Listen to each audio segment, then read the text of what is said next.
Muy buenas y bendecidas noches, señores. ¿Qué tal? ¿Cómo están? Señor, en el nombre de Cristo Jesús, te damos toda la gloria, toda la honra, toda la alabanza y todo el poder.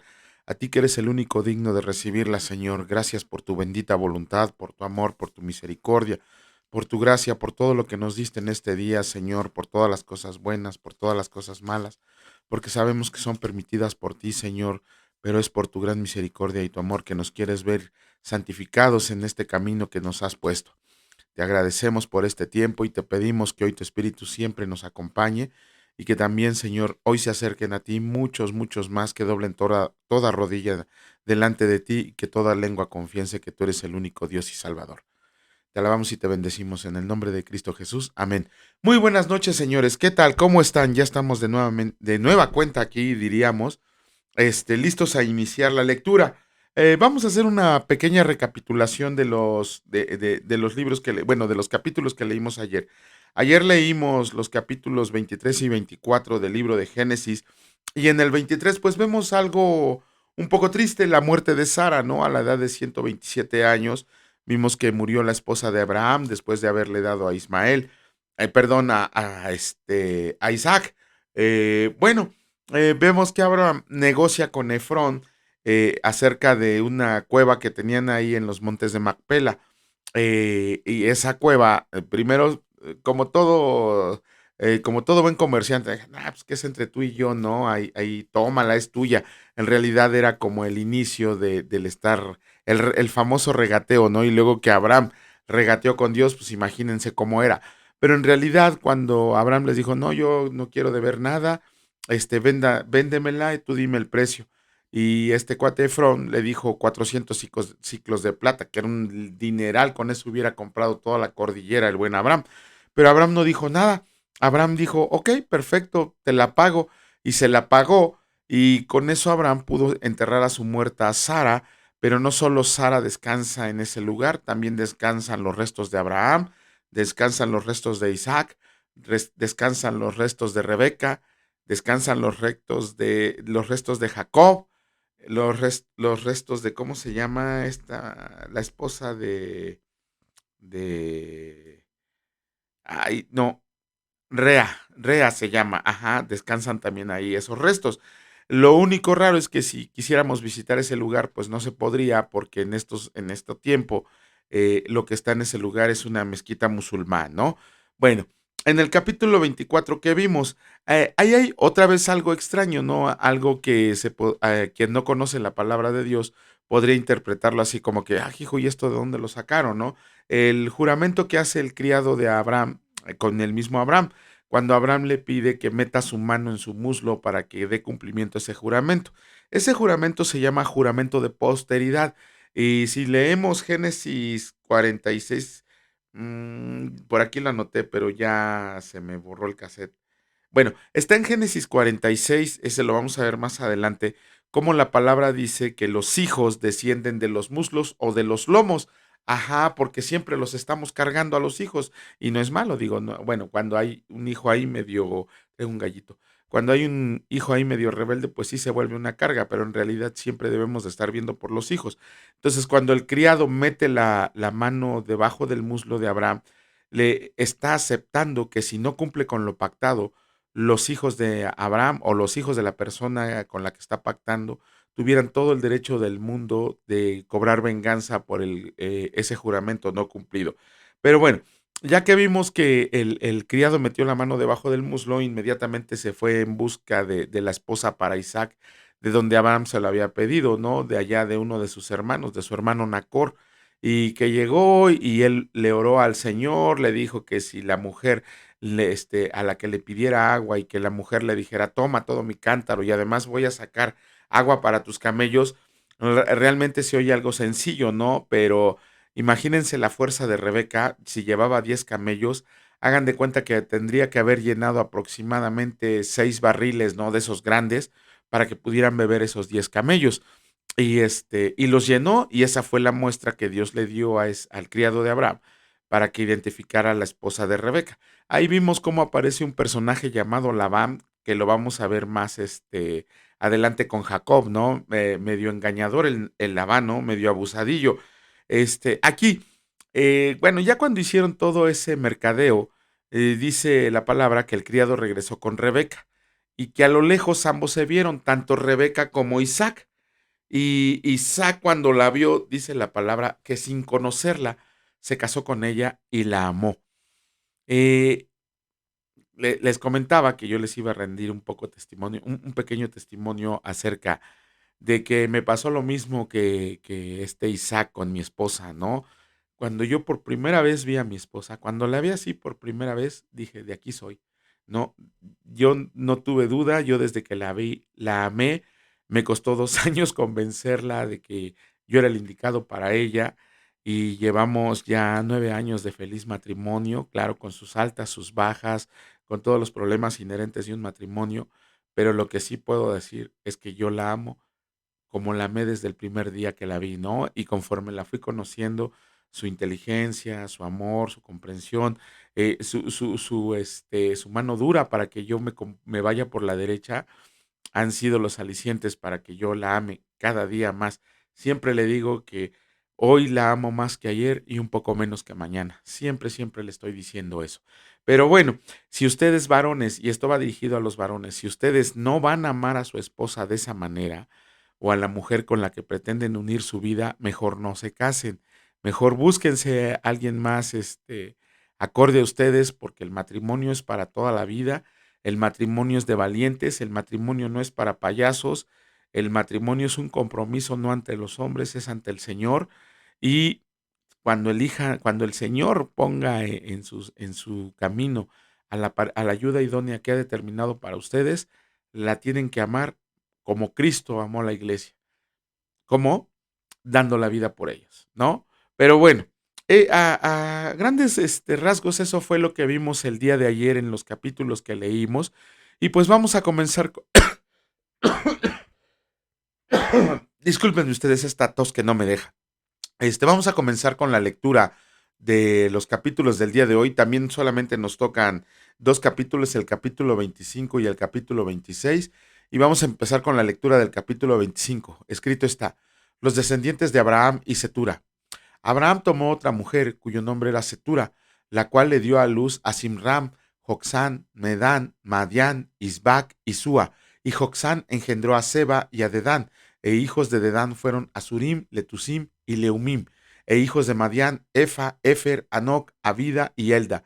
Todos estos fueron hijos de Setura, y Abraham dio todo cuanto tenía a Isaac, pero los hijos de su concubina de sus concubinas, dio a Abraham dones y los envió lejos de Isaac su hijo, mientras él vivía hacia el oriente, a la tierra oriental. Muerte y sepultura de Abraham. Y estos fueron los días que vivió Abraham, 175 años, y exhaló el espíritu, y murió Abraham en buena vejez, anciano y lleno de años, y fue unido a su pueblo, y lo sepultaron Isaac e Ismael, sus hijos, en la cueva de Macpela, en la heredad de Efrón, hijo de Zoar, Eteo, que está enfrente de Mamre, heredad que compró a Abraham de los hijos de Ed. Ahí fue sepultado Abraham y Sara su mujer. Y sucedió después de muerto Abraham, que Dios bendijo a Isaac su hijo, y avistó Isaac junto al pozo del viviente que me ve. Los descendientes de Ismael. Estos son los descendientes de Ismael, hijo de Abraham, a quien le dio a luz Agar la egipcia, sierva de Sara. Estos pues son los nombres de los hijos de Ismael, nombrados en el orden de su nacimiento. El primogénito de Ismael, Nebaiot, luego Sedar, Adbeel, Mibsam, Misma, Duma, Massa, Adar, Tema, Getur, Nafis y Sedema. Estos son los hijos de Ismael, y estos son sus nombres por sus villas y por sus campamentos. 12 príncipes por sus familias, y estos fueron los años de la vida de Ismael, 137 años, y exhaló el espíritu Ismael, y murió, y fue unido a su pueblo, y habitaron desde Avila hasta Shur, que está enfrente de Egipto, viniendo a Asiria, y murió en presencia de todos sus hermanos. Nacimiento de Jacob y Esaú. Estos son los descendientes de Isaac, hijo de Abraham. Abraham engendró a Isaac, y era Isaac de 40 años, cuando tomó por mujer a Rebeca, hija de Betuel, arameo de Padán Aram, hermana de Labán arameo. Y oró Isaac al Señor por su mujer, que era estéril, y lo aceptó el Señor, y concibió Rebeca su mujer. Y los hijos luchaban dentro de ella, y dijo: si es así, ¿para qué vivo yo?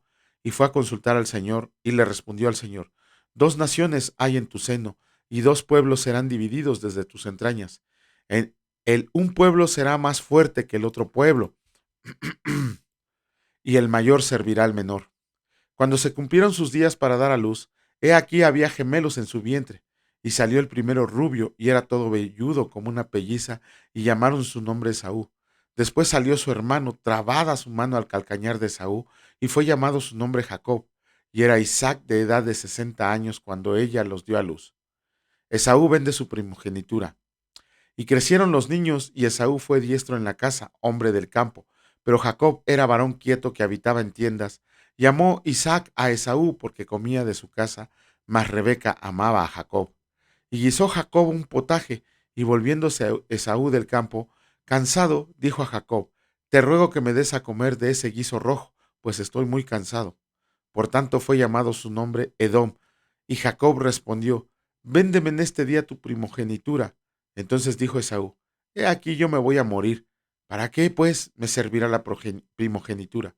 Y dijo Jacob: Júramelo en este día. Y él le juró, y vendió a Jacob su primogenitura.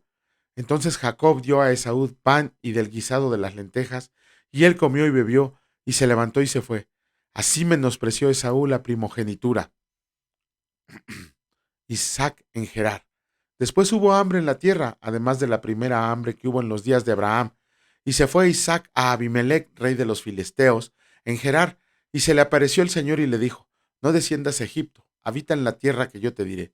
Habita como forastero en esta tierra y estaré contigo y te bendeciré, porque a ti y a tu descendencia daré todas estas tierras, y confirmaré el juramento que hice a Abraham tu padre. Multiplicaré tu descendencia como las estrellas del cielo, y daré a tu descendencia todas estas tierras, y todas las naciones de la tierra serán benditas en tu simiente, por cuanto oyó Abraham mi voz y guardó mi precepto, mis mandamientos, mis estatutos y mis leyes. Habitó pues Isaac en Gerar, y los hombres de aquel lugar le preguntaron acerca de su mujer, y él respondió: Es mi hermana, igualito que su papá, porque tuvo miedo de decir es mi mujer, pensando que tal vez los hombres del lugar lo matarían por causa de Rebeca, pues ella era de hermoso aspecto. Sucedió que después que él estuvo ahí muchos días, Abimelec, rey de los filisteos, mirando por una ventana, vio a Isaac que acariciaba a Rebeca su mujer, y llamó Abimelec a Isaac y dijo: He aquí, ella es de cierto tu mujer, como pues dijiste, es mi hermana. E Isaac le respondió: Porque dije, quizá moriré por causa de ella.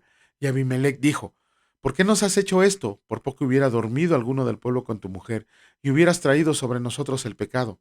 Entonces Abimelec mandó a todo el pueblo diciendo: El que toque a este hombre o a su mujer, de cierto morirá.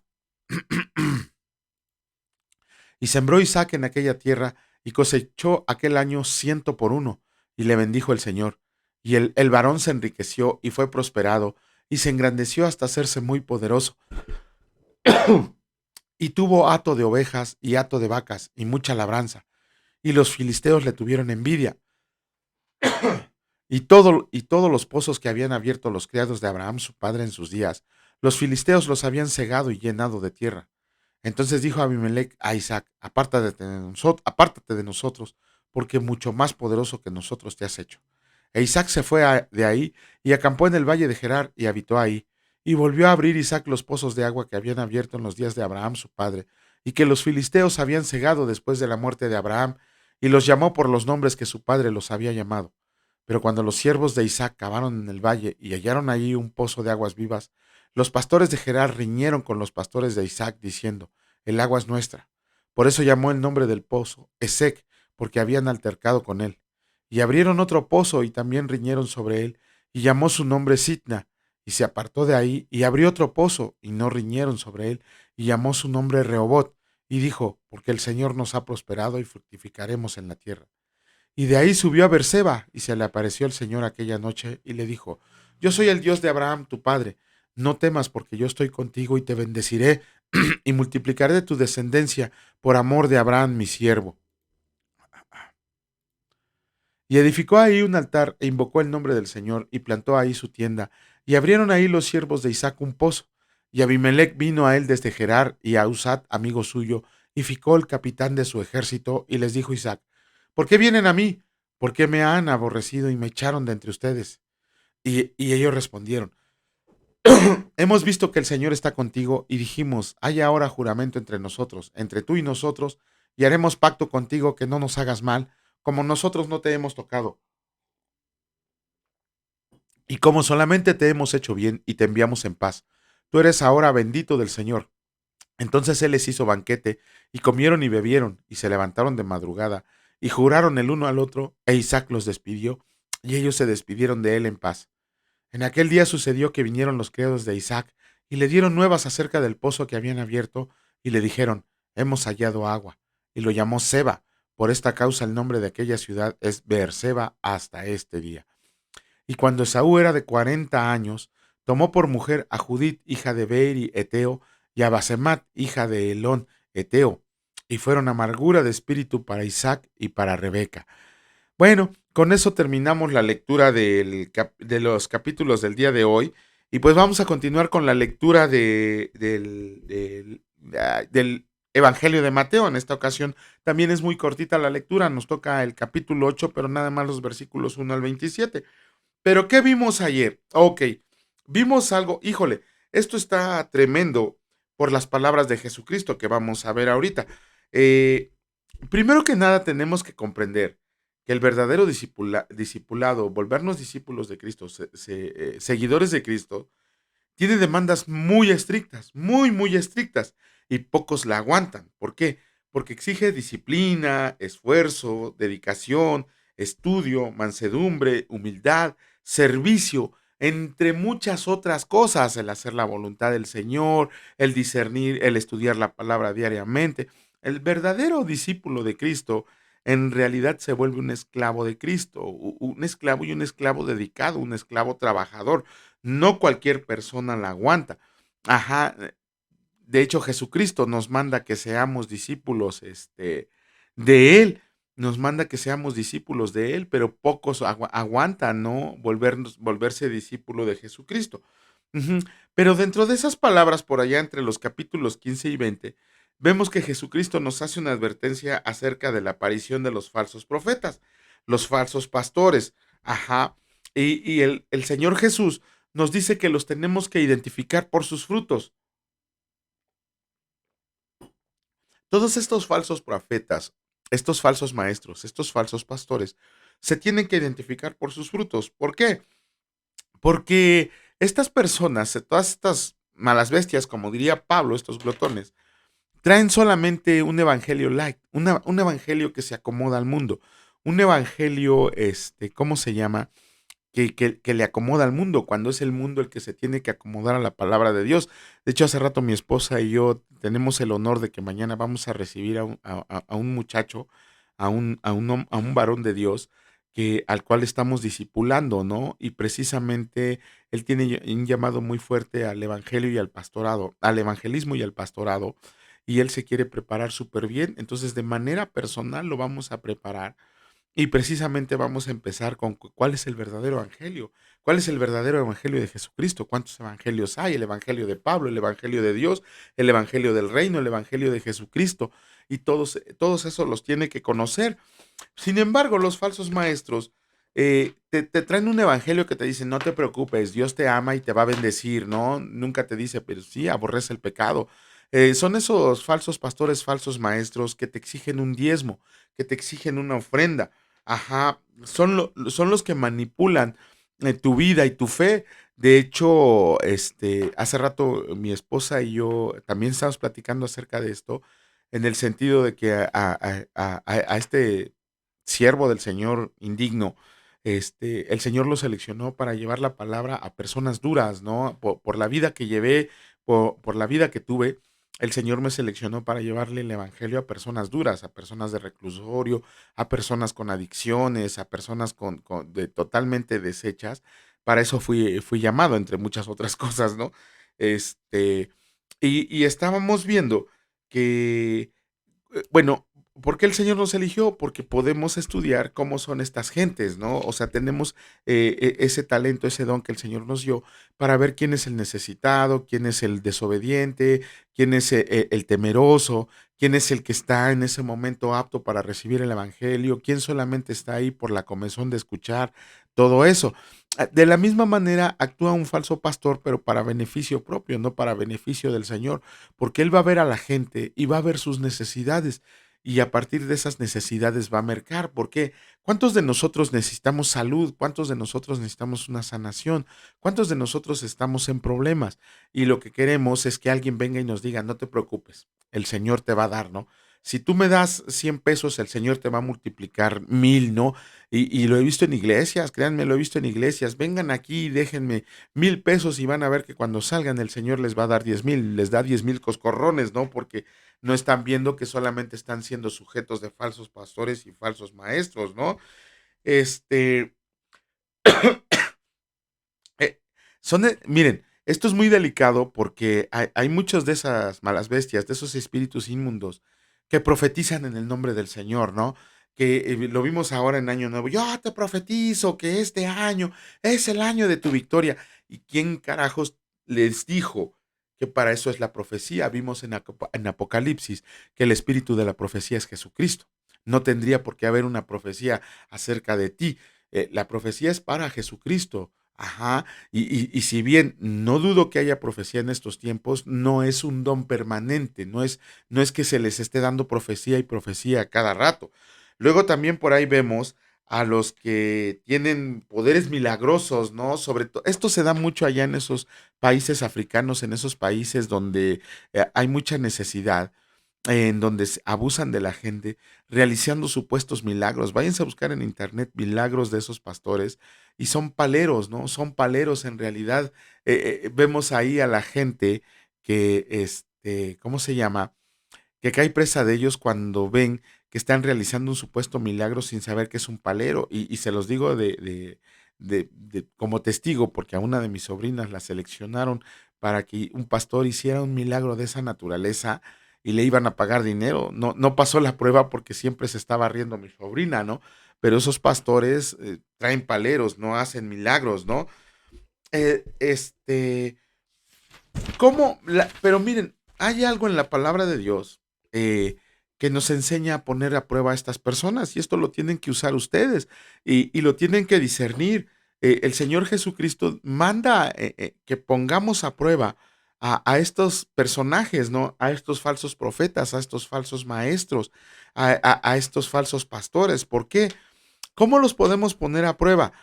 Escuchen bien, tienen ustedes que identificar estos 3 versículos, con esos van a poner a prueba a sus pastores, ¿no? Y ni siquiera se los tienen que decir. Si ustedes disciernen estos 3 versículos, se van a dar cuenta si el pastor, el profeta o el maestro que tienen, de verdad viene del Señor. Váyanse a leer, no se los voy a leer, ustedes los tienen que discernir. Váyanse a leer el libro de Génesis, capítulo 18, versículo 22.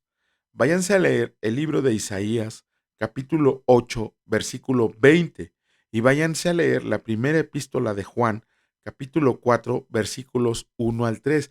Si ustedes leen estos versículos, los estudian y los disciernen y se lo aplican a su pastor, a su profeta o a su maestro, se van a dar cuenta si verdaderamente este es Dios. Por eso les digo que el Señor nunca habla al tanteo. Si Jesucristo dice que los pongamos a prueba para ver si efectivamente vienen enviados de Dios, lean estos 3 versículos y aplíquenselo a sus maestros para ver si de verdad son personas que vienen por orden del Señor. Pero lo duro viene ahí en los versículos 21 al 23. ¿Por qué? Porque el Señor Jesús hace una advertencia muy, muy, pero muy severa en contra de estos personajes inmundos. Porque dice el Señor Jesús que ellos, cuando vean al Señor Jesús, le van a decir, ¿qué no profetizamos en tu nombre? Le van a decir, ¿qué no echamos fuera demonios en tu nombre? Y le van a decir, ¿qué no hicimos muchos milagros en tu nombre? Y lo verdaderamente duro, lo verdaderamente horrible, es lo que les contesta el Señor Jesucristo. Les contesta, nunca los conocí. Apártense de mí, hacedores de maldad. Mira, si Jesucristo te desconoce, lo que más te convendría es que no quedara ni el alma de ti, ni el alma de ti. Que esa sería que Dios se apiadara de ti, que te destruyera hasta el alma. Desgraciadamente, todas estas personas están llamados a caer en el lago de fuego y azufre. Pero yo creo que lo peor va a ser que vivan en un estado de tristeza perpetua y que no haya quien los consuele. Yo creo que esa es una de las partes más feas del infierno, el estar sin la presencia de Dios, ¿no? Cuando Jesucristo les diga, nunca te conocí, híjole, ya ni siquiera podríamos decirles que Dios se apiade de tu alma, porque el que es Dios ya te desconoció. Y híjole, eso sí, escúchenlo bien, falsos pastores, falsos maestros, falsos profetas, ustedes que están mercando con la palabra de Dios, ustedes que se autonombran apóstoles, ustedes que se autonombran profetas, ustedes que se autonombran pastores, ustedes que se autonombran maestros, tengan cuidado con lo que están haciendo, porque el día del juicio el Señor Jesucristo los va a desconocer por la manera tan cruel y tan horrible que mercaron con su nombre. Pero bueno, después de esa advertencia que nos hace el Señor Jesús, vamos a continuar con la lectura en esta ocasión, como les comentaba. Nos toca el capítulo 8 del Evangelio de Mateo y solamente de los versículos 1 al 27 y escrito está: Jesús sana a un leproso. Cuando descendió Jesús del monte, le seguía mucha gente, y he aquí, vino un leproso y se prostró ante él diciendo: Señor, si quieres puedes limpiarme. Jesús extendió la mano y le tocó diciendo: Quiero, sé limpio. Y al instante su lepra desapareció. Entonces Jesús le dijo: Mira, no lo digas a nadie, sino ve, muéstrate al sacerdote y presenta la ofrenda que ordenó Moisés para testimonio a ellos. Jesús sana al siervo de un centurión. Entrando Jesús en Capernaum, vino a él un centurión, rogándole y diciendo: Señor, mi criado está postrado en casa, paralítico, gravemente atormentado. Y Jesús le dijo: Yo iré y le sanaré. Y respondió el centurión y dijo: Señor, no soy digno de que entres bajo mi techo. Solamente di la palabra y mi criado sanará, porque también yo soy hombre bajo autoridad, y tengo bajo mis órdenes soldados, y digo a este: ve y va, y al otro: ven y viene, y a mi siervo: haz esto, y lo hace. Al oírlo, Jesús se maravilló y dijo a los que le seguían: De cierto les digo que ni aun en Israel he hallado tanta fe. Y les digo que vendrán muchos del oriente y del occidente, y se sentarán con Abraham e Isaac y Jacob en el reino de los cielos, mas los hijos del reino serán echados a las tinieblas de afuera. Ahí será el lloro y el crujir de dientes. Entonces Jesús dijo al centurión: Ve, y como creíste te sea hecho. Y su criado fue sanado en aquella misma hora. Jesús sana a la suegra de Pedro. Vino Jesús a la casa de Pedro y vio a la suegra de éste postrada en cama, con fiebre, y tocó su mano, y la fiebre la dejó, y ella se levantó y le servía. Y cuando llegó la noche, trajeron a él muchos endemoniados, y con la palabra echó fuera los demonios y sanó a todos los enfermos, para que se cumpliera lo dicho por el profeta Isaías cuando dijo: Él mismo tomó nuestras enfermedades y llevó nuestras dolencias. ¡Wow! Los que querían seguir a Jesús, viéndose Jesús rodeado de mucha gente, mandó a pasar al otro lado, y vino un escriba y le dijo: Maestro, te seguiré a donde quiera que vayas. Jesús le dijo: Las zorras tienen guaridas y las aves del cielo nidos, mas el Hijo del Hombre no tiene dónde recostar su cabeza. Otro de sus discípulos, le dijo: Señor, permíteme que vaya primero y entierre a mi padre. Jesús le dijo: Sígueme, deja que los muertos entierren a sus muertos. Wow. Jesús calma la tempestad. Y entrando él en la barca, sus discípulos le siguieron. Y he aquí que se levantó en el mar una tempestad tan grande que las olas cubrían la barca, pero él dormía. Y vinieron sus discípulos y le despertaron diciendo: Señor, sálvanos que perecemos. Él les dijo: ¿Por qué temen, hombres de poca fe? Entonces levantándose, reprendió a los vientos y al mar, y se hizo grande bonanza. Y los hombres se maravillaron diciendo: ¿Qué hombre es este, que aun los vientos y el mar le obedecen? Con eso terminamos la lectura del día de hoy.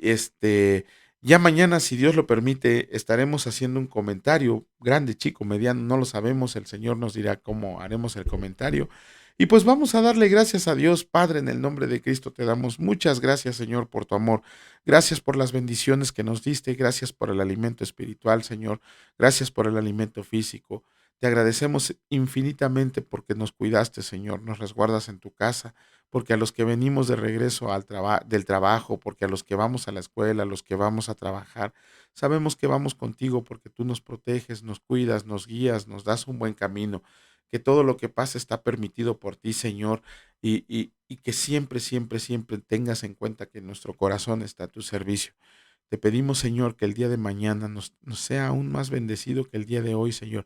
Que nos demos cuenta que tus bendiciones empiezan desde que permites levantarnos de nuestra cama, desde que permites que abramos los ojos. Te pedimos asimismo que sigas poniendo ese ardor en nuestro corazón de aprender de ti, de escuchar tu palabra y de leer tu palabra.